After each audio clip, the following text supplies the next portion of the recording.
বেলজিয়ামসের বাসেলসে গত বৃহস্পতিবার রাতে অনুষ্ঠিত হয়ে গেল 2026-27 মৌসুমের উয়েফা নেশন লিগের গ্রুপ পর্বের ড্র। ইউরোপীয় ফুটবলের এই প্রতিযোগিতার নতুন আসরে অংশ নিচ্ছে মোট 54টি দল। দলগুলোকে মোট 4টি ভিন্ন লিগে এ, বি, সি ও ডিতে ভাগ করা হয়েছে। লিগ এ এর গ্রুপ A1-কে এই আসরের গ্রুপ অফ ডেথ হিসাবে বিবেচনা করা হচ্ছে। ফুটবলের দুই পরাশক্তি এবং সাবেক বিশ্ব চ্যাম্পিয়ন ফ্রান্স ও ইতালির সঙ্গে গ্রুপ A1-এ রয়েছে ডার্ক হর্স বেলজিয়াম ও তুরস্ক। গত আসরে লিগ ওয়ানে উন্নীত হওয়া ইংল্যান্ড ও ওয়েলস দুদলই এবার খেলবে শীর্ষ পর্যায়ে। 2024 ইউরোয় স্পেনের কাছে হেরে রানার আপ হওয়া ইংল্যান্ড এবার নেশন লিগেও স্পেনের মুখোমুখি হচ্ছে। গ্রুপ A3-তে স্পেন, ইংল্যান্ড ও ক্রোয়েশিয়ার সঙ্গী হয়েছে চেক প্রজাতন্ত্র। গ্রুপ A4-এ বর্তমান চ্যাম্পিয়ন পর্তুগালের সঙ্গে রয়েছে ওয়েলস, ডেনমার্ক ও নরওয়ে।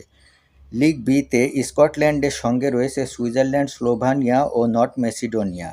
অন্যদিকে নর্দার্ন আয়ারল্যান্ড খেলবে হাঙ্গেরি, ইউক্রেন ও জর্জিয়ার বিপক্ষে। রিপাবলিক অব আয়ারল্যান্ডের গ্রুপ প্রতিপক্ষ ইসরায়েল, অস্ট্রিয়া ও কসোভো। নেশন লিগের পঞ্চম আসর চলবে 2026 সালের সেপ্টেম্বর থেকে 2027 সালের জুন পর্যন্ত।